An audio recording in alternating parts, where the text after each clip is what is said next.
Hey, Stacey David here with the Tales of the Gearhead podcast. Now, this is a podcast about everything automotive, everything mechanical. You're going to get advice, you're going to get ideas, you're going to hear guests, you're going to hear people that are just like you. Everything is going to be wrapped around the automotive lifestyle, so we know you're going to love it. Today's podcast is brought to you by Cornwell Tools and LMC Truck. All right, let's get rolling.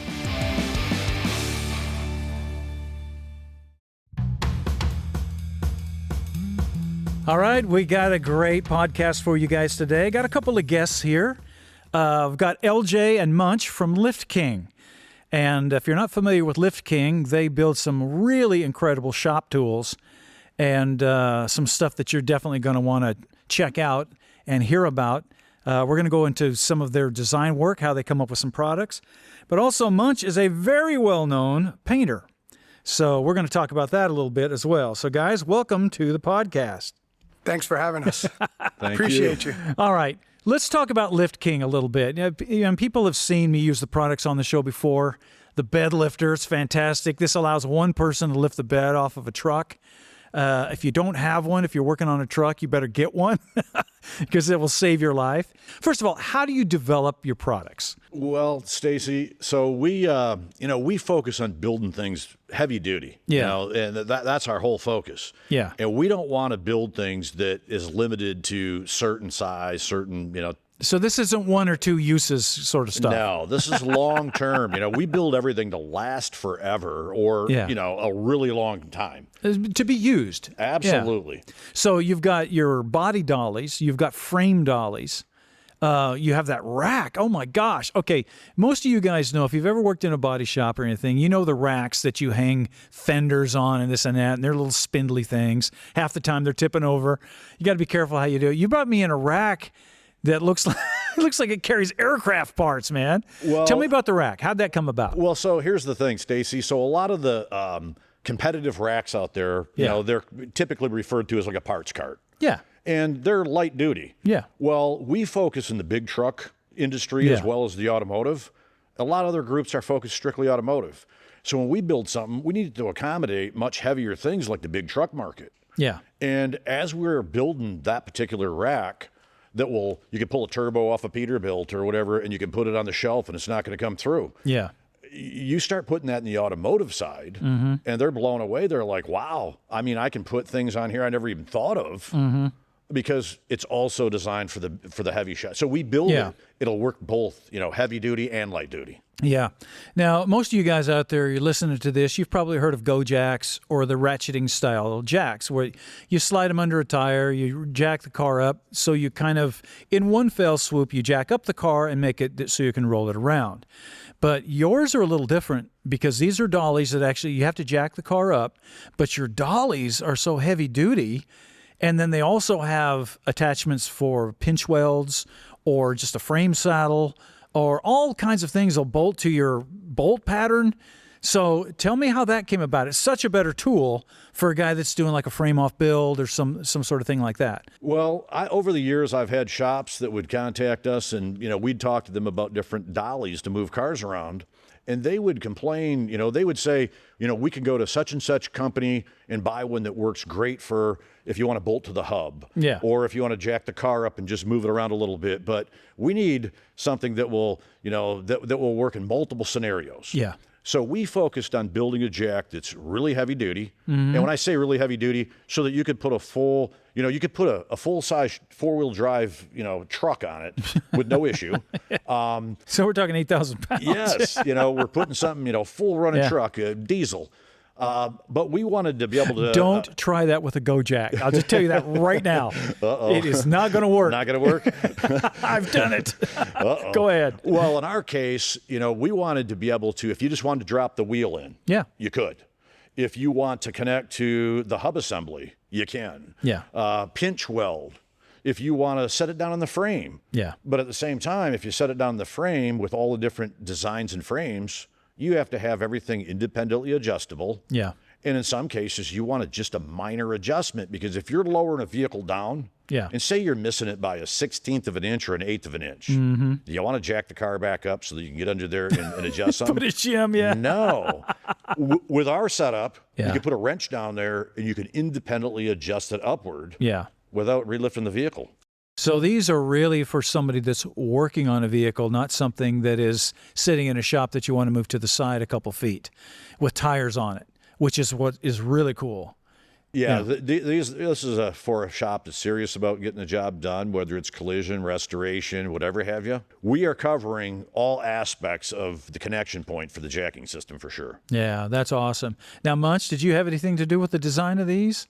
Not necessarily. I personally loved what they were coming up with. Through the process, Yeah. I was there, and they asked for a lot of my input. Yeah. And when I started seeing and hearing, actually, I should say, the versatility that was coming from it, I'm going, but like you said to the one Jack, I'm not going to mention, like, there's a point where you start using it and you go, there's only so much you can use this for. Yeah. Right? Yeah. They were designed for a certain thing. Yeah, they're designed for what they're meant to do. Yeah. But as a guy that loves to play with cars, Yeah. I want the versatility to be able to use it for multiple things. If I'm going to buy the tool, why not buy it complete? Yeah. And that's where that brought my brain to a new dimension. I was like, man, I love the idea of, and I've done it myself where I took the rear and just bolted the rear straight to the axle holder. Yeah. Only because I ain't going to build the rear when I still have to paint it. Yeah. It's a blank And see, rear. that's as a painter, man. How many times do you actually roll a vehicle in that has tires on it? Never. Exactly. It's got to be on some sort of jacks or rollers or something. And that's where the versatility of these, yes, they're built heavy, they're built once, they're built for life, is the way I look at it. And if I have the flexibility to have either tires on it or not, or no suspension whatsoever, that's a home run. Yeah, That's a definitely. home run. Are you guys both car guys? You grew up with cars, Oh, LJ? absolutely. Loved cars my whole life. So what's your favorite car? Well, If you could have any car, what would it be? Well, or truck? here's the problem. Okay, so the problem is I don't focus on cars because of the value or because of it's a real unique. I love old Hemi type car. I love the old Challengers, Cudas, things You're a big like Mopar that. guy, yeah? That's what really turns me on. Yeah, and is it just the power in them, or It's the styling? the style. I mean, even the late '60s, early '70s, Chevelles, Mustangs. That's a magic era. There's no question. That to me really excites me big time. Yeah. For How about sure. you, Munch? I'm a fan of all cars. I don't care if it's a Pinto Yeah. or a Honda Civic, an import. I could care less what it is. If it's cool and I can make it look even cooler. Yeah. I'm low and slow guy at heart. Yeah. I love lowriders. They're my passion. That's what I love to paint. Yeah. But there's nothing like getting in a car, whether it's a resto mod, Yeah. an old just wham and bang gears and just rip throwing around you back in the town. seat. Yeah. That to me, cars, period. Now, always wanted a 59, but I got one. Yeah, so let's talk about this 59. And that's it. Okay, so I'm just going to ask you guys out there, what do you think is the best looking year of the El Camino?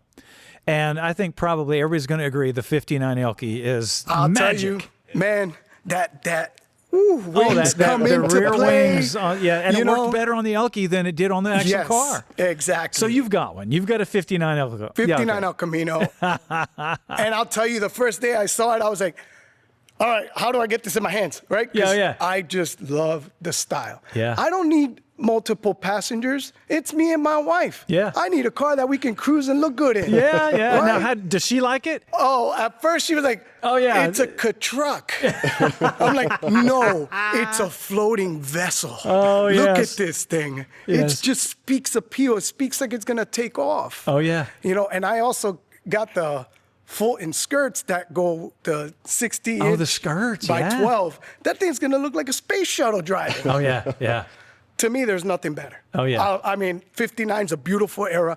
It's a 1 year only, and honestly, the El Camino, man, if I want to take my kids somewhere, go live in the back bed. Yeah. We used to do it as kids. Yeah, absolutely. And it was right? fun. It was fun. You used to go to Open Grandpa's air. house just to ride in the back of the Yeah. truck. It's like sitting No in my, seatbelts.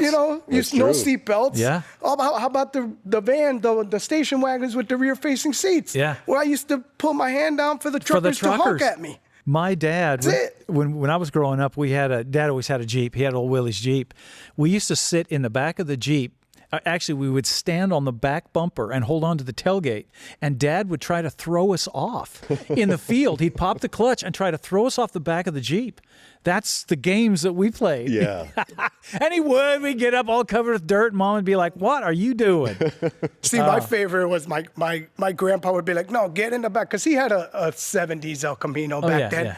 Get in the back. You guys we don't have room up front. Yeah. And then he'd yell out the window, "I got pigs for sale, Yeah. $5 a pop." And I'm like, "Grandpa, for real?" Like, Yeah.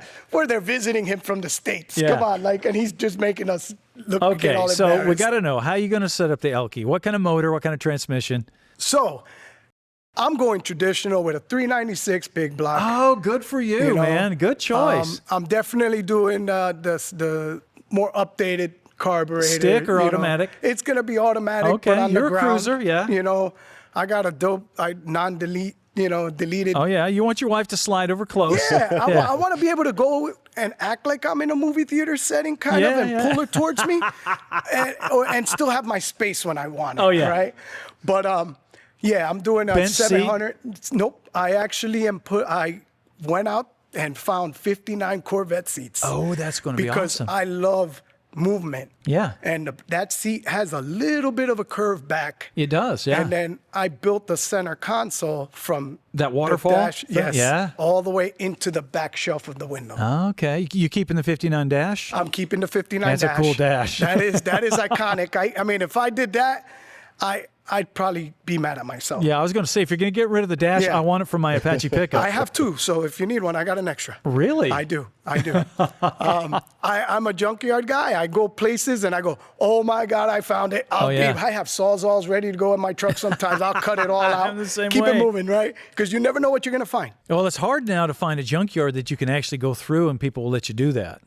Yeah, just for No legalities. I've got some friends here that have kind of personal junkyards where I can do that, but the average junkyard, they just don't do that. I have two left, and the only reason why I'm allowed at one of them to do it is because I've known the owner so long. Yeah. Other than that, it's a liability. Oh, I yeah, get people it, get you out know. and get hurt. Yep. Car It's a drops on them or liability. something, and yeah, You know? I understand it, but And I wish I could pick more because I love Yeah. going into junkyards. You just never know what gold you're going to find. Yeah. I know it's somebody's trash, but it's another man's treasure. you know? absolutely, that is absolutely well put. Yeah. I mean, I guess call me Sanford and Son because I'm going to tell you, I'm going to go pick that junkyard and I find always something. love that truck on that Right? show too, Right? man. So did I, actually. And the theme song is one of the best theme songs You of the can't era. beat it. You can't That beat old it. crusty harmonica. Yep. No doubt. So that to me, I wish we still were able to go in and pick. Yeah. Because I know there's one junkyard that I've been trying to get into.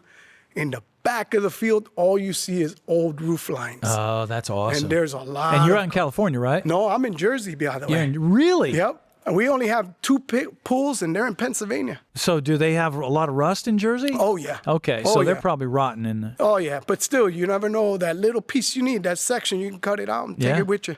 The trim. Yeah, you know. the trim alone, they're stainless, most of them, you know, or aluminized at some points. But yeah, I mean, there's so many good parts out there. It's a shame. This will be interesting. I'd like to get your perspective on this from both of you guys. Well, you see how the market is going, you know, as far as just the aftermarket. What do you see happening? You know, the electric stuff has kind of fallen off, which we knew was going to happen. Yes. Gasoline is back. We knew that was going to happen because the math wasn't there for electric. No doubt. Hydrogen is coming forward. I see a big rise in, you know, the Fast and Furious generation. That's 20 years now since that movie came out. Yes. So a lot of these Asian cars, Toyotas, Hondas, you know, Z cars are really hot. Yes, they are. No Muscle doubt. cars continue to go. A lot of kit cars. Guys are building Cobras and stuff now. So what do you guys think? Where do you think it's going? Well, you know, it's crazy because everything's changed. You know, it's been up and down and Yeah. all over the last. It's all been handful done, of and now it's being years. done again. Yeah. But and you know the way, like you said, you know, with the gas and the electric and Yeah. and just everything's all over the map. You know, it's to me, I really don't know, but I sure hope that you know the gasoline, the hot rods, things like that. I sure hope they stay as a big popular item for sure. How about you, Munch? You're a painter, so you've seen a lot of changes in paint. I'm not gonna lie, I'm a gas guy. Yeah. I love gas, Yeah, man. I do too. Let me put that foot to the ground and just roll. There's right? nothing like it. Nothing like it. But I'm not gonna sit here and tell you. I told you I love all cars, right? And I had an import. Yeah. I slammed my import. Absolutely. I did all that stuff. I love imports. Listen. One of my top favorite cars, if I were able to have it back, is an RX-7, 13B twin turbo. First car I went over 100 miles an hour in was RX-7. Unlimited rev. Yeah. Dump that clutch and go. So to me, I have a son. We just built him a 91 Miata, full air ride, full done it. We're putting now in a 400 horse motor. Yeah. I gotta love all cars because I do have younger ones. Yeah. And they they keep like me it. in Yeah. the They trends, And as a painter, Yeah. I want to stay relevant in the trends. Yep. So And see, paint changes all the time All too, the man. time. Yeah. It's Are a you shooting constant solvent? evolution.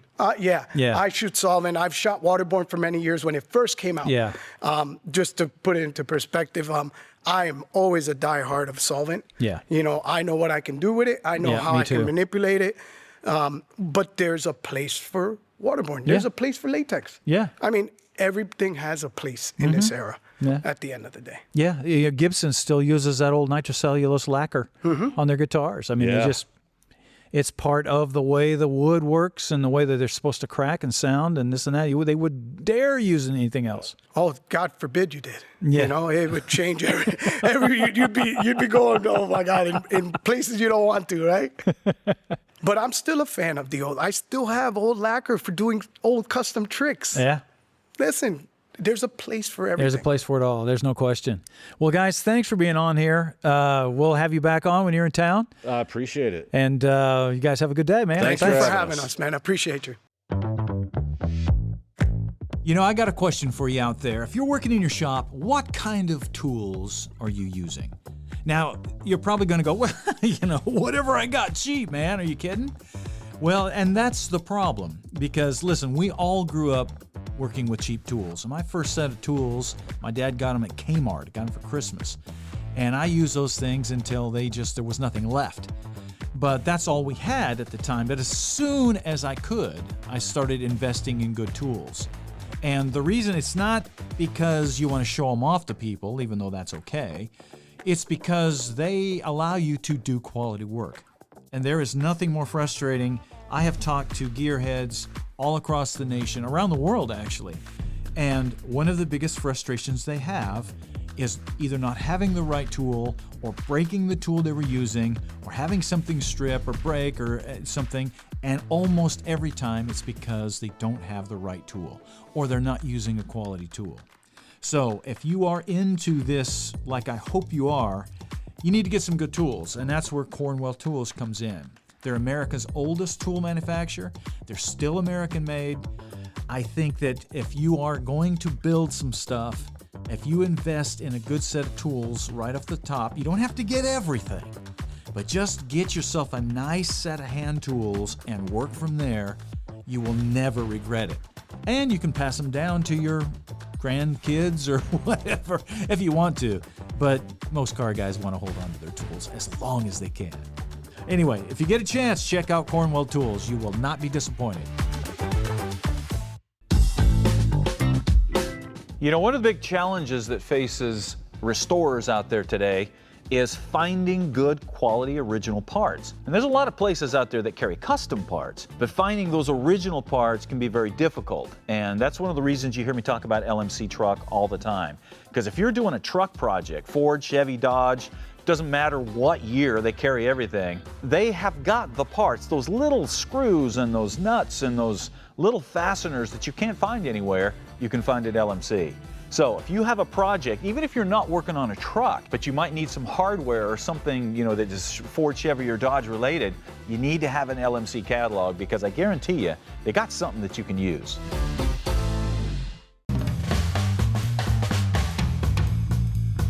Well, all right. We have a great guest here today. As you know, we have been talking about Z cars lately because I've got a 240 project that we're doing on the show. And a lot of you guys are asking questions about it. It seems that a lot of us Grew up with these Z cars. So I've got Al Allen here from California Datsun. We're going to talk Z cars and just cars in general. So Al, welcome to the podcast, man. Stacey, thank you for having me. Okay, let's get into, how did you get into Z cars? I mean, obviously you're into other stuff too, Jeeps, motorcycles, whatever. Yeah, man. So my dad bought me a Z car as my very first car. Okay. And wow, lucky back you. in the day, you know, I had the type of parents that taught you to swim by pushing you in the swimming pool. Yeah. And sure enough, the same thing happened with my car. I was working at a local restaurant and just had gotten my license, and mom and dad come in, and dad throws a set of keys on the counter and says, "This is your way home." Oh my gosh. And it was a 260Z that he had picked up for me. A 260, thanks, Dad. Right. And I'm ecstatic about this, right? yeah. Here's the thing. It was also a 4-speed. I didn't even know how to drive stick. All the power to you, son. This is your way home. And that was the beginning of my love for the Z. And, you know, the irony is, to the day, my personal email address has 260 in it. Yeah. And I've had it, you know, for as long as I can remember.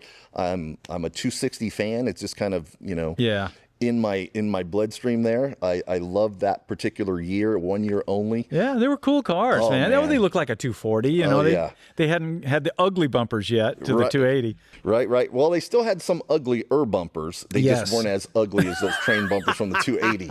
But I did do some nice modifications to that car, and that's the car that kind of put me on the map. Yeah, at least he didn't get you a 2+2. No kidding, right? Yeah, you would have been the most uncool guy.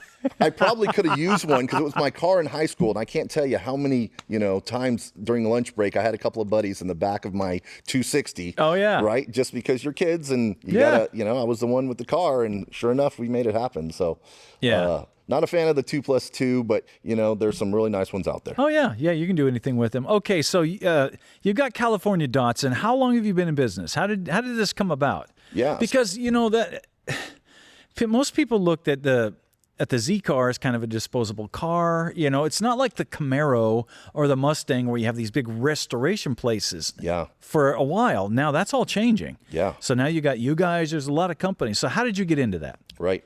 So as I told you, my first car was a 260, and you know, the Z car had just been in my veins ever since.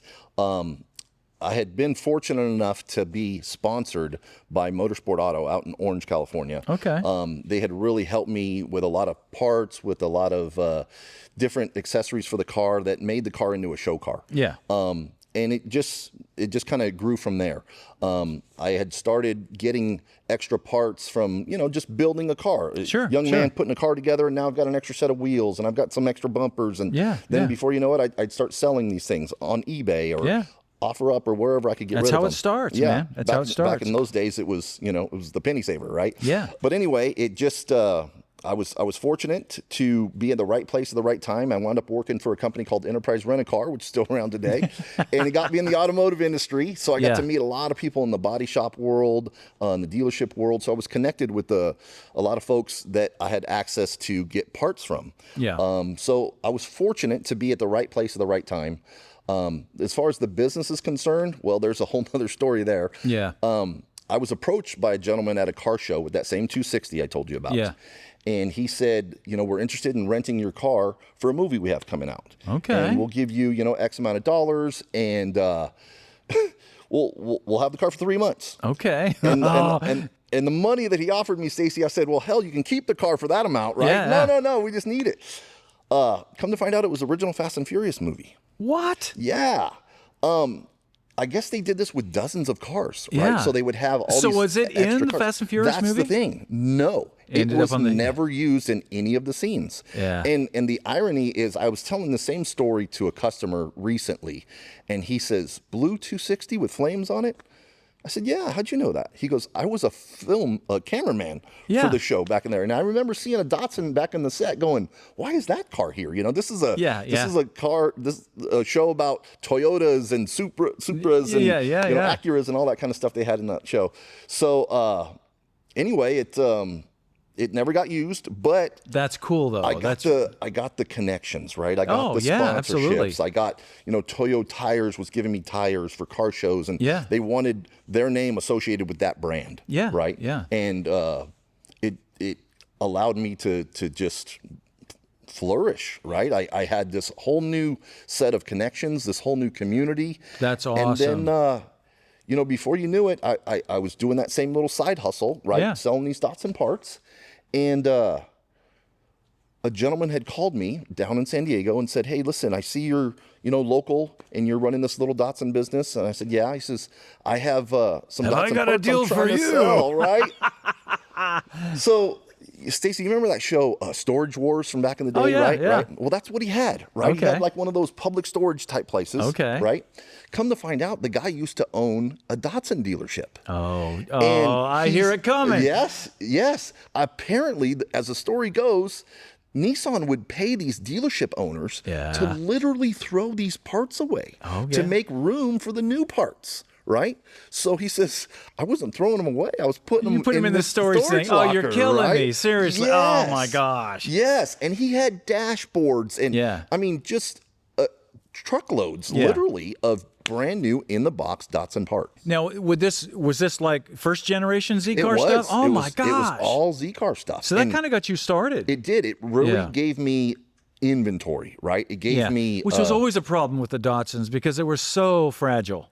Correct. Correct. Especially around here. I mean, rust anywhere, I guess, except for California. It's just... Well, it gets us here too. It's just not as bad as everywhere else where there's, more precipitation and rain and, cars from back in the East Coast and that kind of thing. Yeah. But, by today's standards, there's a lot of companies now that are making replacement panels and floor pans and patch panels and that kind of thing. So rust is not our biggest enemy anymore, but, we still fight it just like everybody else. Absolutely. Yeah. And the biggest issue that I've seen with the Z-Car stuff, I mean, because I do a lot of metal work and rust replacement and that kind of stuff, you have to take a different approach with the Z because the metal's so thin.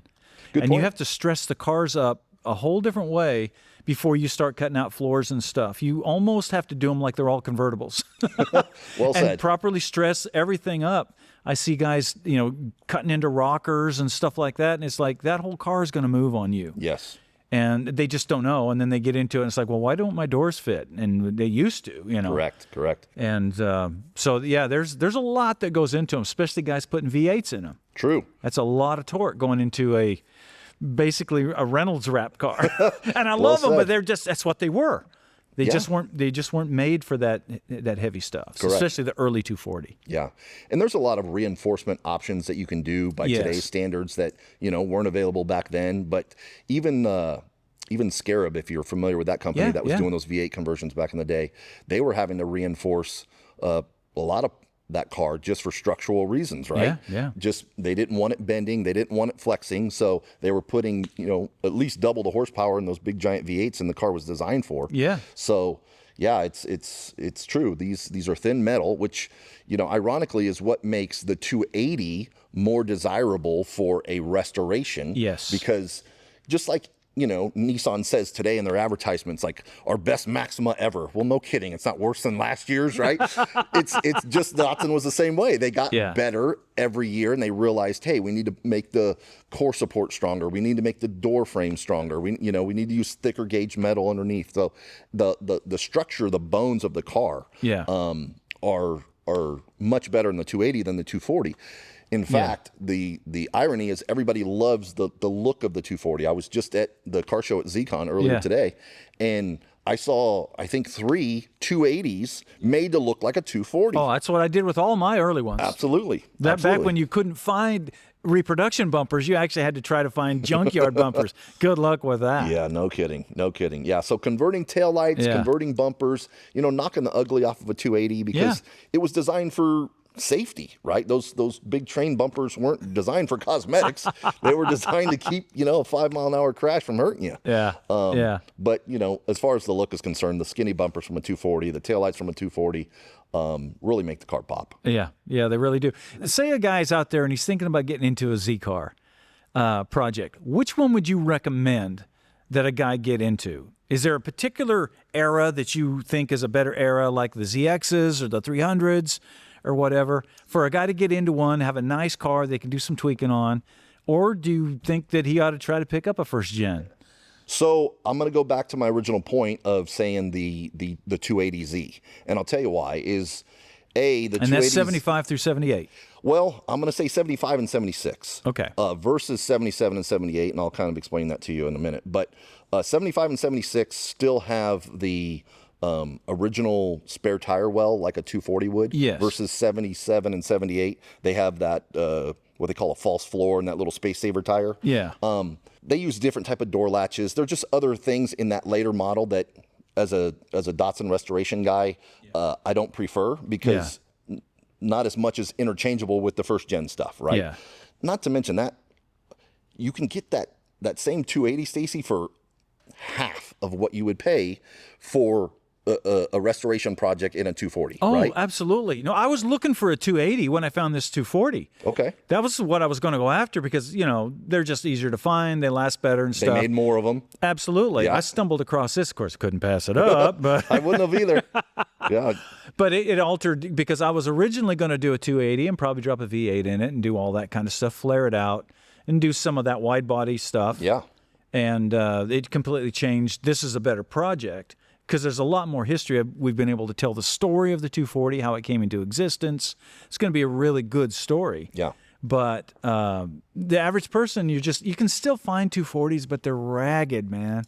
Or they're overly expensive, Yeah. right? So, like I said, if you can get yourself a decent 75, 76, and you've got some money to put into it, Yeah. you don't have to spend all that budget just buying the car, right? You can make some tasteful upgrades, and most of them are, still running and driving, roadworthy with a few minor upgrades to them. And they're, like I said, they're way more available. And even the clients that we do restorations for today, the vast majority of them have their own car, but Yeah. the ones that don't, I ask them, hey, are you okay with me finding you a 280, but I'll really make it look like a 240? I'll do the front light conversion. I'll do the bumper conversion. I'll do the tail light conversion. So at the end of the day, cosmetically, it looks like a 240. That's what you want. Yeah. But, you don't have to break your bank for it. And so what's a guy looking to spend on something like that? Good quality 280Z is going to run you about 10 to 15 grand. Yeah. And you're going to spend double that for the same condition 240Z. Yeah. And again, that's not chump change, right? That's a lot of money. That's $15,000 that you're already in the hole, that you could be putting into new parts to make your 280 even better. And so with the 280, say if a guy gets into one, say for 10 grand, and he puts another 5 into it with the bumpers, and maybe has to do the interior, even he puts another 10 grand into it, he's into a car for 20 grand. And it's like new. It's and he's driving it, and he's enjoying it, and those cars have air conditioning, right? You yes. Well, they had it. Right. That doesn't mean it works, but have you tried that new vintage air unit that they just came out with? I got one sitting right here. We have, and the experience we had with it was the earlier generation where you had to do some modifications behind the dash to make it work. I know that recently they've come out with a new kit, a direct bolt-in. That we've just purchased for a client that we're going to be installing this week, matter of fact. So we'll try that out. See how that I want to know works your out. feedback on that. For sure. I'm going to put it in this car and get back with Rick and give him some feedback on it. Yeah. I think you'll like it. They're known for great products. Well, that's great, man. Thanks for dropping by. Listen, anytime you're in town, drop by. We'd love to talk some more stuff with you. Stacey, I love that you had me here. I love talking Datsuns, and this made my day. Thanks, man. Very cool. All right, that's our show for today, which means you need to get out there and start working on something. Spend some time turning wrenches. You might be surprised how much you like it. Now, make sure that you check out our website, staceydavid.com, because we've got all kinds of new products and some other great stuff that you're just going to love. I've got a new children's book called Iggy and the Stick Man. This is a story about a lowly stick that has dreams of greatness, only to be ridiculed by his friends. But then through a series of events, he learns that it is possible to get up off the ground and change everything if you're willing to persevere. You need to check it out. Also, make sure you check out our social media. That's Instagram, TikTok, Facebook, YouTube, all at Official Stacey David. Our social media is where you're going to find all of our bonus content, the giveaways, the contests, the trivia. We even have extra viewer projects that focus on what you are working on. Also, the new season of Gears will be on Racer Network, and YouTube will be the place where you can view all of your favorite Gears episodes. as well as the full project builds that follow a project from beginning to end. So that's really nice. But remember, the most important thing is you need to get out there and turn some wrenches yourself. So get a project and start working on it. And if you don't have tools, you need to check out Cornwell because they can help you out there. And for your truck parts and accessories, if you got a truck project, you got to check out LMC Truck. Man, they've got everything you can imagine for Ford, Chevys, and Dodges. All right, that's all the announcements. We're all up to date. We'll see you next time.